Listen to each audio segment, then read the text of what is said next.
Hello friends, I am Shyam Sundar Kumawat, Assistant Professor, Biyani Girls B.Ed College. I welcome you all on behalf of Guru KPU. Today I will going to deliver a lecture on education based on Vedic Darshan. वैदिक दर्शन पर आधारित शिक्षा। जो वैदिक दर्शन पर आधारित शिक्षा है वह वेदों के ऊपर आधारित है। वेद 4 प्रकार के बताए गए हैं। सबसे प्राचीन वेद ऋग्वेद, यजुर्वेद, सामवेद और अथर्ववेद। जो वैदिक शिक्षा आधारित है वह वेदों के ऊपर आधारित है। वेद का अर्थ या वेद का जो तात्पर्य है वो है जानना, और दर्शन का अर्थ हुआ जो देखा जा सके। इस प्रकार विद्या या ज्ञान को देखना या जिसको जाना जा सके वह वैदिक दर्शन पर शिक्षा है। शिक्षा का जो अर्थ है वो वैदिक दर्शन में ज्ञान अथवा विद्या की प्राप्ति बताया गया है। ज्ञान या विद्या की प्राप्ति के लिए विद्यार्थी को गुरु के पास जाना होता है। वह ज्ञान प्राप्ति के लिए उत्तरोत्तर प्रयास करता है। शिक्षा के उद्देश्य इसमें बताए गए हैं। ज्ञान प्राप्त करना, आध्यात्मिक ज्ञान और भौतिक ज्ञान, 2 प्रकार का ज्ञान इसमें बताया गया है। विद्यार्थी को गुरु के सानिध्य में रह करके आध्यात्मिक ज्ञान जो कि ईश्वरीय ज्ञान है और भौतिक ज्ञान जो सांसारिक ज्ञान है वो प्राप्त करना होता है। दूसरा उद्देश्य है शिक्षा का जीवन की सार्थकता को समझना। जीवन में क्यों आए हैं, मनुष्य जीवन की क्या उपयोगिता है, इस बात को समझना, जीवन की सार्थकता को समझना है। यह भी वैदिक दर्शन पर आधारित शिक्षा का एक उद्देश्य है। नेक्स्ट आता है इसमें सामाजिक जीवन को सुखी व समृद्धशाली बनाने का प्रयास करना। वैदिक दर्शन पर आधारित शिक्षा इस बात के ऊपर आधारित है कि सामाजिक जीवन को किस प्रकार से सुखी एवं समृद्ध बनाया जा सकता है। उत्तरोत्तर सामाजिक जीवन में किस प्रकार से विकास किया जा सकता है।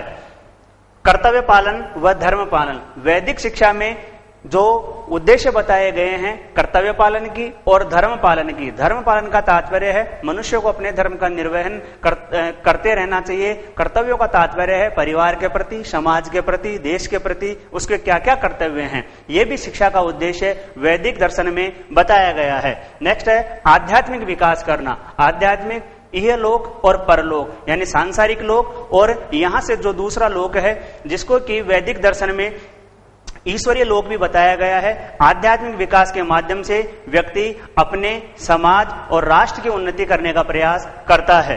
नेक्स्ट है संस्कार, सांस्कृतिक व भावात्मक पक्षों का विकास करना। जैसे कि 16 संस्कार बताए गए हैं, सांस्कृतिक अपने साथ साथ राष्ट्र के साथ साथ समाज का, और इस प्रकार से बताए गए हैं।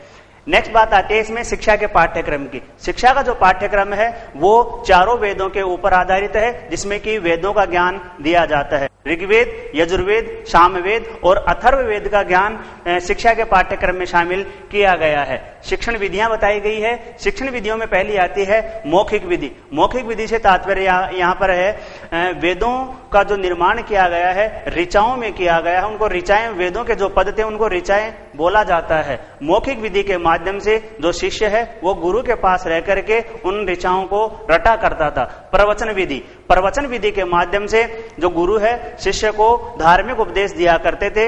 वो प्रवचनों के माध्यम से शिष्य को इस जगत के और पारलौकिक जगत के गूढ़ अर्थों का विश्लेषण बताया करते थे। विवेचन विधि संश्लेषण एवं विश्लेषण के माध्यम से और प्रश्नोत्तर के माध्यम से गुरु शिष्य को वार्तालाप विधि के माध्यम से, प्रश्नोत्तर के माध्यम से गूढ़ रहस्यों के विवेचन किया करते थे। व्यवहारिक विधि से तात्पर्य यहाँ पर यज्ञ, कर्मकांड आदि दैनिक या सांध्य प्रार्थना करना व्यवहारिक विधि की इसमें संज्ञा दी गई है। चिंतन, मनन और ध्यान विधि योग के माध्यम से अपने आप को सही रखना और पारलौकिक जीवन के विषय में ज्ञान करना या उसका पता लगाना, चिंतन मनन या ध्यान विधि इसमें बताई गई है। स्वाध्याय विधि वह है जहां विद्यार्थी स्वयं ही अध्ययन में लीन रहता है। स्वाध्याय के माध्यम से स्वयं ही वेदों के अध्ययन को रटा करता है और शास्त्रार्थ एक दूसरी जगह पर जाकर के शिष्य गुरु के साथ जाकर के दूसरी जगह पर जाकर के शास्त्रार्थ दूसरे विद्वानों के साथ वह किया करता था। गुरु शिष्य संबंधों की इसमें बात बताई गई है। वैदिक दर्शन में गुरु शिष्य संबंध पिता और पुत्र के समान थे। गुरु के पास रह करके शिष्य अपने आप की आत्मिक उन्नति किया करता था। यहाँ पर बहुत ही सौहार्दपूर्ण और अच्छे प्रेमपूर्ण संबंध गुरु और शिष्य में बताए गए हैं। गुरुकुल में रह करके विद्यार्थी अपनी आत्मिक उन्नति किया करता था और वह गुरु की आज्ञा का उल्लंघन नहीं करता था, साथ ही वह गुरु की निंदा भी नहीं करता था। गुरु शिष्य संबंध यहाँ पर बहुत ही अच्छे हैं।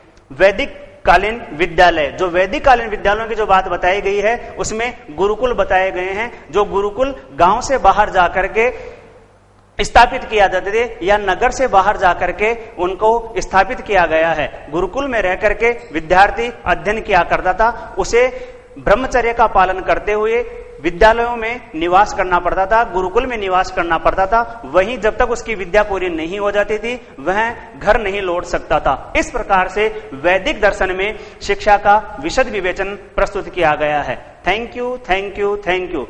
For more details, please visit our website www.gurukpo.com.